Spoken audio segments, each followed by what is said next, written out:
What if Obi-Wan was framed for the Jedi Temple Bombing? Let's explore the depths of it in the video. Anakin and Ahsoka look over the evidence one last time before confronting the suspect, Letta Turmond. Neither one of them can still believe what happened. This woman, disenfranchised from the war, had taken a drastic act of protest, bombing the Jedi Temple. Not only that, but also turning her husband, Jackar Bowmani, into a living bomb. But while they found Letta and have her in custody, they cannot discount the possibility that she might have had help. After all, someone might have provided Letta the nanodroids, or even alerted her when to detonate the bombs. The clones are already searching for any signs of these droids still within the temple, leaving them with the job of interrogating Letta. Taking a deep breath, the two steel themselves and make their way inside. The prisoner is bound to a chair, but looks up at them defiantly. Letta, we're here to talk. So talk. I've got nothing to say. You know we can't leave until we get answers. No matter what you feel about the Jedi, this was an act of terrorism. You could face the death penalty for this. But if you help us, we can speak on your behalf. We need to know. Are there any more nanodroids in the temple? How should I know? I only had enough for Jackar. If there are more, then my contact would have handled them separately. And who is this contact? You think they would give me their name? I don't know. Even if I did, you Jedi couldn't handle it. That is for us to decide. No, you don't have a name, but you must know something about them. Are you really that blind? He's one of you. One of your precious masters. What? Which one? Don't know, and I don't care. They want to keep a secret. No doubt they wish to keep their seat in the Jedi Council. The two share a look, their eyes widening in shock. Then they glance at Letta, wondering if she's bluffing or perhaps trying to scare them. They certainly hope so. A member of the Jedi Council has fallen so far as to do this. But before they can even process the implications, their comlinks buzz, and one of the clones reports they found trace amounts of nanodroids right in Obi-Wan Kenobi's room. By the time the two get back, they find Obi-Wan being led away by a pair of Coruscant guard, with Commander Fox explaining he will be held in the city prison while the investigation is done. Anakin protests, saying that the droids might be planted, or he might be a target, but the Coruscant guard refuses to budge, even as the entire Jedi Council protests, insisting Obi-Wan must be investigated by his peers. The military are not interested in hearing this. They say they have strict orders to keep Obi-Wan detained. They point out how if Obi-Wan were investigated by the Jedi, it could appear biased, and a military trial can ensure impartiality. However, this does little to satisfy the Jedi Order, much less Obi-Wan when he hears that Tarkin is in charge of the prosecution. Rather than wait for them to investigate, Obi-Wan decides to take the matter into his own hands. In the dead of night, he steals a keycard using the Force and slips out. However, it isn't long before his empty cell is discovered, and a search is called. He barely makes it out of the detention facility when a Coruscant gunship appears, shining its searchlights on him. Several clones immediately open fire on him. The Jedi dashes through the streets, trying to lose them in the city, but the Coruscant guard aren't easy to shake. The gunship follows closely, risking dangerous maneuvers to stay on his trail. He can hear the radio support, giving his coordinates. This makes his movements more erratic as he grows more desperate, and then, at last, he makes a mistake. He makes a wrong turn and finds himself in an alleyway. But as the gunship zeroes in on him, a trio of shadows appear from the roofs, firing blasters at the gunship before a fourth fires a rocket launcher. It doesn't hit the ship, but forces them to take evasive action. Once the gunship is gone, the figure drops down and reveals themselves. Droids, 3 commando droids, and Kalani. General, please, this way before your friends return. Obi-Wan hesitates, but sees the gunship turning back and starting to fire at them once again. The commando droid with the rocket launcher tries to fire again, but is struck by a blaster bolt and crumples to the ground. Cursing, Obi-Wan follows the droids as they disappear into the shadows. Kalani leads them to a shuttle docked nearby and flies him to safety. Before he realizes it, he is boarding a CIS dreadnought, and when the gunship doors open, he's shocked to see Dooku standing before him. Dooku. I certainly hope you're not expecting a thank you. Oh, no. I only expect your ears and answers. I hope this brief experience behind bars has shown you how rotten your Jedi and Republic truly is. Are you truly trying to turn me? This was merely a misunderstanding. A misunderstanding? One that landed you in prison. If that is a misunderstanding in the Republic, then I shudder to think how it would have turned out had you not been in such a privileged position. Just as I shudder to imagine what a misunderstanding looks like in the CIS. You think that's clever? I know what creatures I am surrounded with. Better the thieves you know than the ones you don't.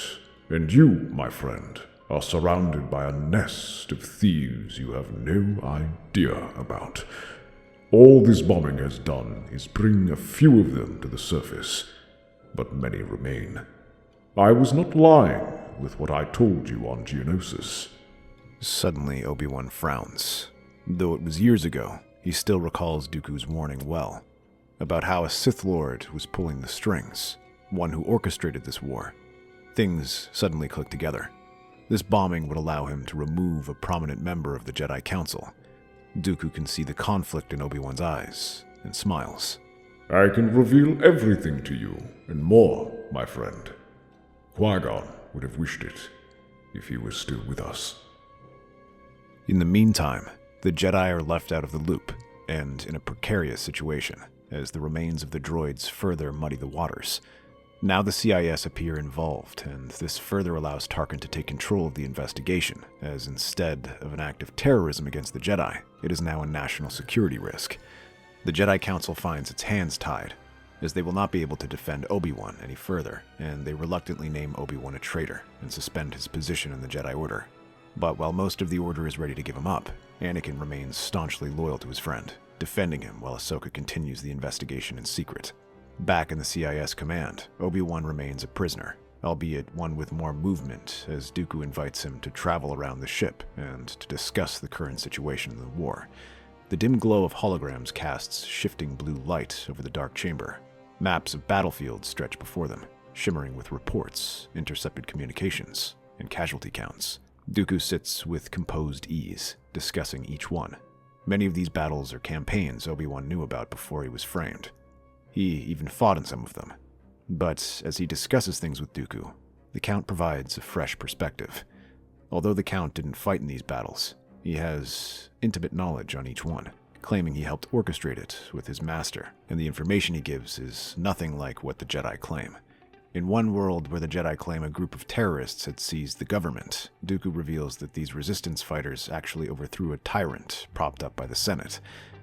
In another, where the Republic intelligence detects a CIS staging facility, was actually a mining refinery which the clones captured to use for the Republic. And in a third, a peacekeeping campaign is slowly devolving into tyranny as the clones round up descendants and throws them in prison. The Jedi believe they are saving these people.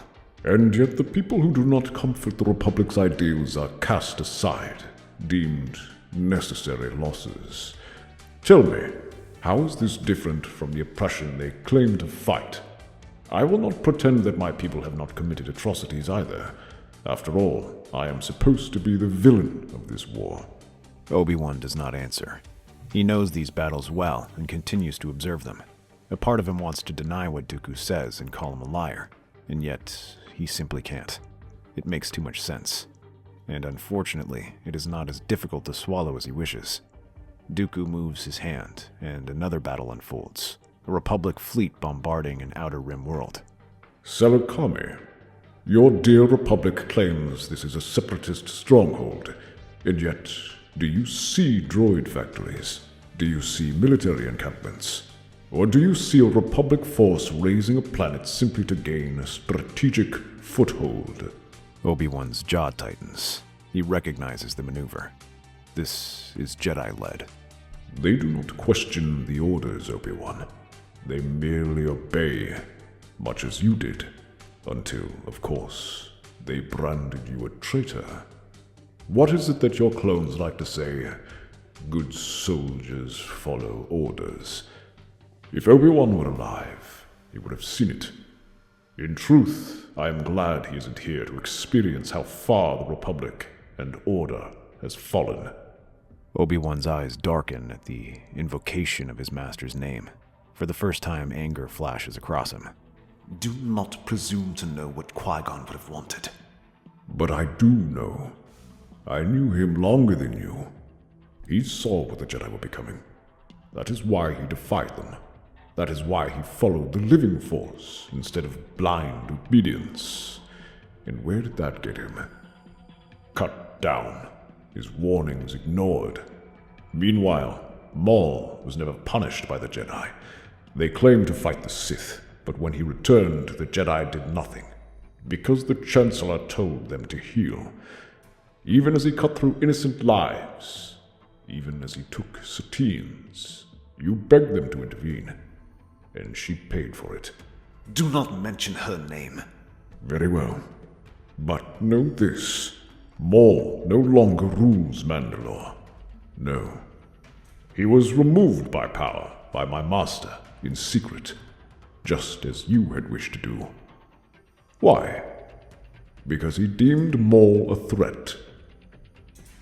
The world burns, twisting the knife in wounds not yet healed. The quiet crack in Obi-Wan's composure is enough. The war map flickers before them, battles raging in real time. The Jedi, his friends, fight for a cause he no longer recognizes. And Satine, she has paid the price for their inaction. He had long blamed himself for her death, saying he was blinded and didn't do enough. But for the first time, he considers the possibility that the Jedi and the Republic are truly to blame. And then, in a tone so soft that it's barely a whisper, Obi-Wan offers his hand.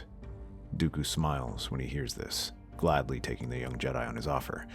All he wants to do now is end the war. However, instead of using him as a soldier, Dooku has other plans for him. Soon enough, things seem to go back to normal. Although the specter of Obi-Wan's betrayal continues to loom over the Jedi, they remain in their role as soldiers. At such a critical time, the Republic cannot afford to remove them yet, and the Jedi still prove to be effective, winning more and more victories against the CIS as the droids are pushed back. The Republic is struggling in their diplomatic arena. Despite their best efforts to win systems back, results have been mixed. Some planets stubbornly refuse to join them, requiring military intervention, while others end up swinging to the CIS entirely. But the strangest thing is planets once loyal to the Republic suddenly switch allegiances. They denounce the Republic and refuse to provide them with supplies and support, even capturing their garrison. To make matters worse, these planets are in systems far away from the front lines, or those already captured. This makes it difficult to relocate troops to support them, causing chaos in the Republic's logistics. No one can seem to think of an explanation for it. Few even realize how bad the situation is until the CIS begin to strike at their rear lines. It seems like things have come out of nowhere and leave the Jedi scrambling. Little did the Jedi know that Obi-Wan is working behind the scenes. True to his name as the negotiator, Obi-Wan approaches these worlds and convinces them to reconsider their alliances. Of course, he has help from Dooku, who provides him with information about these planets, whether it is dirty dealings with the Senate, grievances against the Republic, or their worries about the war. This allows Obi-Wan to leverage this knowledge and turn them back to the CIS. While many cannot stand on their own and are swiftly reoccupied, others remain a thorn in the Republic's side. This prevents them from getting supplies or moving troops as quickly as possible. This falls on Anakin and the other Jedi to restore order to these worlds. Although pulled from the front lines, they acquit themselves well, especially Anakin, who fights through insurgents sometimes supported by the battle droids. However, amidst this chaos, they encounter several strange rumors and claims from the people. They say how Palpatine is manipulating the Senate to enrich himself. They talk of how the Jedi are the Republic's puppets, and how the Republic started this war. They border almost on conspiracy theories. But this is the information Obi-Wan has spread. Although he cannot expose the truth to the Jedi, he can at least reveal it as best he can to the people. With the information Dooku has given him, he lets the people know, lets them know they are fighting for something bigger than themselves. They are fighting for survival and their future. Anakin brushes these off and continues to fight, rushing into the battle, leading his troops as he takes the worlds one by one. He storms through the ruined streets of a besieged city, his lightsaber humming in his hand. The Republic has moved in to reclaim the planet, pushing back separatist forces after weeks of resistance. His troops advance behind him, blasters cutting through droid ranks as they press toward the city's central plaza. They are stiffened by militiamen who are inspired by Obi-Wan's words and the promise to reclaim their homeworld. But despite their bravery, they are slowly pushed back. Within the plaza, a hooded figure tries to rally them, gathering his forces and organizing them into a desperate defense. He stands atop a fallen Republic walker. Anakin doesn't recognize him at first, but the stance, the presence, it unsettles him. His instincts flare as he leaps at him. The figure does not respond. Instead, they raise a hand, and suddenly the Force presses against Anakin like an unseen wave. A Force user, then. Anakin orders Ahsoka to flank him as he rushes at the cloaked figure again. This time, when the enemy leader comes at him, he ducks low and sweeps his lightsaber. The leader blocks this with his lightsaber. It is bright blue, which takes Anakin off guard, but he quickly presses his attack and tries to swing at him again. However, this enemy is better than most. He doesn't shrink and instead matches these attacks, letting Anakin's anger and fury melt against them as their blades clash in a flash of light. The duel is fierce. The warrior is fast, precise, too familiar. Anakin's breath catches as he recognizes the footwork, the defensive maneuvers, the effortless grace. His anger boils over as the truth settles in. He strikes harder, forcing the figure back, demanding an answer. Who are you? He thrusts forward, forcing the figure to sidestep the attack. However, as he does, Ahsoka comes from behind and grabs the back of his hood and pulls it down. Anakin's fury turns into stunned disbelief. Obi-Wan Kenobi stands before him. No, that's impossible. It's good to see you, Anakin. Anakin's shock turns to fury. You're a traitor. I defended you. I swore you were innocent. Ahsoka sweeps low and takes him off guard. She can barely speak, but her eyes are wide with shock and rage. Still, she leaps up and tries to drive her lightsaber down at him. However, Obi-Wan turns the attack and then looks at Anakin, blocking his overhead strike. I am doing what must be done. You sound just like him. Like Dooku. Like the Sith. There is much you don't know, Anakin. The Republic isn't what we thought it was. The Chancellor, there is more to this than any of us realize. You must believe me. Must I? You betrayed my trust. Left without a word. Abandoned me. I'm sorry, Anakin. I never meant for any of this to happen the way it did. But I know you will see things my way in time. Listen to the rumors being spread. They're true. Obi-Wan makes a sharp motion with his free hand, sending a stack of Durasteel crates crashing down between them. The dust rises in a thick cloud, obscuring his form. By the time Anakin cuts through the debris, Obi-Wan is gone. Anakin seethes, gripping his lightsaber so tightly his knuckles turn white. When news breaks that Obi-Wan has indeed turned traitor and is now working for the CIS, the Republic goes wild. The Republic High Command is quick to spin it as proof of the Jedi's unreliability, where one of their most respected figures and a member of the Jedi Council has gone rogue. The difference is, this time Anakin doesn't stop them. He encourages them to hunt him down. He even offers to join the hunt and lead the forces to find him. Ahsoka is a bit more hesitant, wanting to try talking to him again, but Anakin will not have it. Who plays at his rage and abandonment issues. He even sanctions such a mission. He claims that this will help them put these rebellions down. Many urge them to do so, and Anakin eventually takes the task. Soon after, an expedition is sent out, a full offensive aimed at cutting down the rebellious systems. However, their claims of deception and of the Republic's corruption spread like wildfire. Dooku watches all of this with a grim look. He realizes this must be where they confronted the Republic to stop their advance. Coruscant is already a hotbed of distrust, as the rumors spread, and some of his contacts assure him that the right time to strike is while they keep the Jedi occupied. However, this strategy is also meant to further entrench the Jedi into Republic politics. By helping put down the rebellion, they shall be forced to side with the Senate and deny the claims of corruption. The expedition begins, drawing more and more Jedi into the conflict, just as Dooku and Obi-Wan intended. Anakin leads from the front, pushing deeper into Separatist territory with overwhelming force. Planets fall, their defenses crumbling under the Republic's relentless assault. Cities burn, and once loyal citizens of the Republic now brand their former protectors as invaders. Yet the Jedi march forward, compelled by duty. Then the offensive reaches its climax at a major Separatist stronghold, a towering fortress on a war-torn world. Republic gunships roar through the atmosphere, releasing waves of clone troopers that descend upon the city. Blaster fire erupts as battle droids flood the streets to meet them head-on. The clash is brutal. Buildings crumble under the sheer force of the Republic's bombardment as each structure changes hands several times. Anakin lands in the thick of it. He carves through the battlefield like a force of nature, deflecting bolts, cutting down droids, and rallying his men forward. Ahsoka is close behind, striking from the sides and flanks and overwhelming the droids with surprise and aggression. The clone troopers push through step by step, street by street, but the Separatists hold firm as a lone figure emerges. This time there is no hiding. Obi-Wan strides out brazenly and lets the clones see him. The sight of him is enough to demoralize the clones, giving the droids a chance to rally. The way he moves, the way the battle almost seems to pause around him, sends an eerie chill down Anakin's spine. Anakin halts mid-strike, his saber humming at his side, disbelief flashing across his face that he would show himself here. The clones stop behind him, awaiting orders, but Anakin orders them to stand down. Leave this place, Anakin. Not a chance. Not until you answer for what you've done. Then we have no choice. Anakin lunges first, his saber crashing against Obi-Wan's in a flurry of raw, unrestrained power.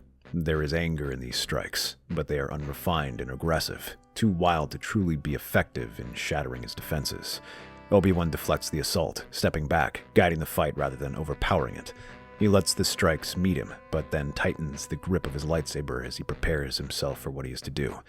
Anakin strikes at him again. Anakin is surprised to feel a jolt of electricity when their lightsabers collide. He stumbles back from the assault, but Obi-Wan presses him forward, not giving him a chance to back down.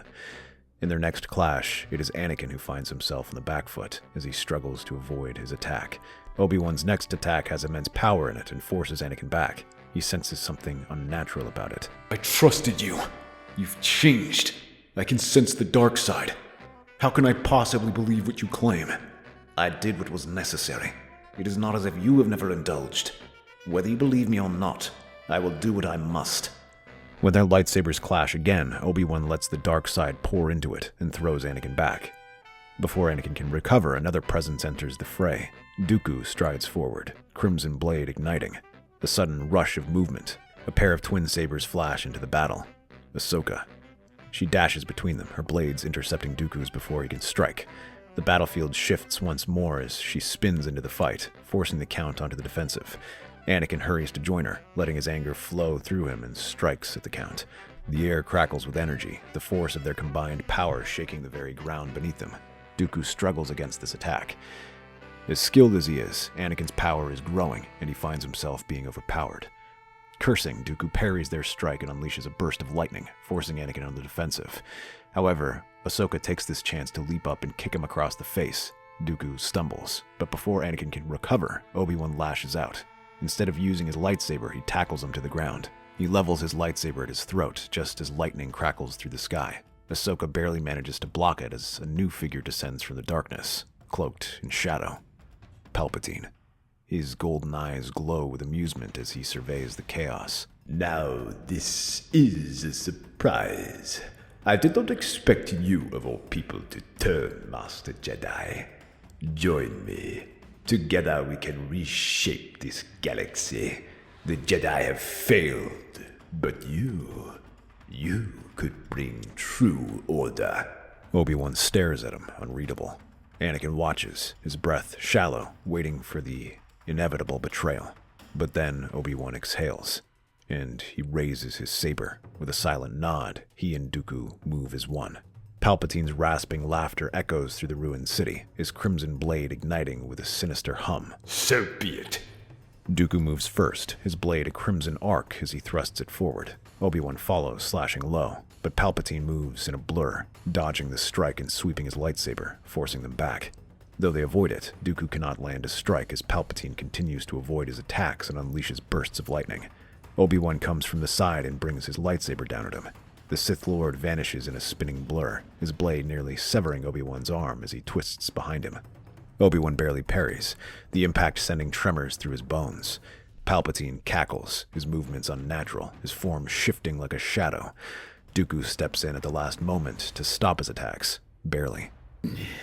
Such a pity. What an empire we could have created. Dooku snarls, his composure cracking as he unleashes a burst of lightning. Palpatine laughs and pushes it aside. But this is the distraction Obi-Wan needs. He presses forward, lightsaber flashing as he pushes Palpatine onto the defensive. But Palpatine only grins. With inhuman speed, he twists under Obi-Wan's next strike, his free hand slamming forward. The blast of energy sends Obi-Wan skidding across the ground. Dooku is there in an instant, intercepting Palpatine's follow-up strike. With a burst of power, he forces Palpatine's blade high, just as Obi-Wan lunges forward. Their sabers strike in unison, cleaving through the Sith Lord before he can react. Palpatine's eyes widen in shock as the light vanishes from them. A final rasp of breath escapes his lips before his body crumples to the ground. Silence falls. The fires of battle still smolder in the distance as Anakin and Ahsoka stand motionless, the weight of everything that has transpired pressing down on them. Before them, Obi-Wan Kenobi stands, calm, resolute, and forever changed by the path he's taken. Obi-Wan, you were right. Anakin curls his hand into a fist, the pain of what's happened written all over his face. Palpatine, the Republic, everything we fought for, it was all a lie, and already gone. What do we do now, Master? I'm sorry for the secrecy, Anakin, but you would not believe me until you saw the truth for yourself. Now, we make sure this never happens again. And the Jedi? I won't fight them or against the people we swore to protect. Obi-Wan smiles gently. We will be what we were always meant to be. Peacekeepers. Then I'm with you.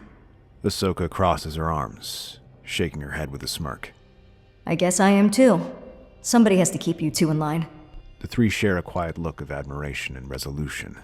Anakin, Ahsoka, Count Dooku, and Obi-Wan head back to Coruscant to stand before the Jedi Council. They tell the Council of everything that's happened thus far and discuss the future ahead of them. The war is over, but if the Republic is to survive, it must change drastically. The corruption goes deeper than just the Chancellor and the greed of the CIS leaders. I have the leverage to ensure that change. With my position, I propose to take control of the Senate as Chancellor. But it will only work if the Jedi stand beside me. Yoda studies the expression of the council members, and then Obi-Wan and Dooku in front of him, before giving them a nod. Wise, this choice is, as long as the Jedi Council oversees the transition. Agree with you, this council does. Dooku grins and turns to Obi-Wan. And you? Obi-Wan glances at Anakin and Ahsoka, giving a gentle grin. We rebuild. Together. That's our theory. The Star Wars universe is a galaxy filled with exciting stories and possibilities, and we love exploring them. If you want to accompany us on this journey to a galaxy far, far away, then please like, share, and subscribe to our channel.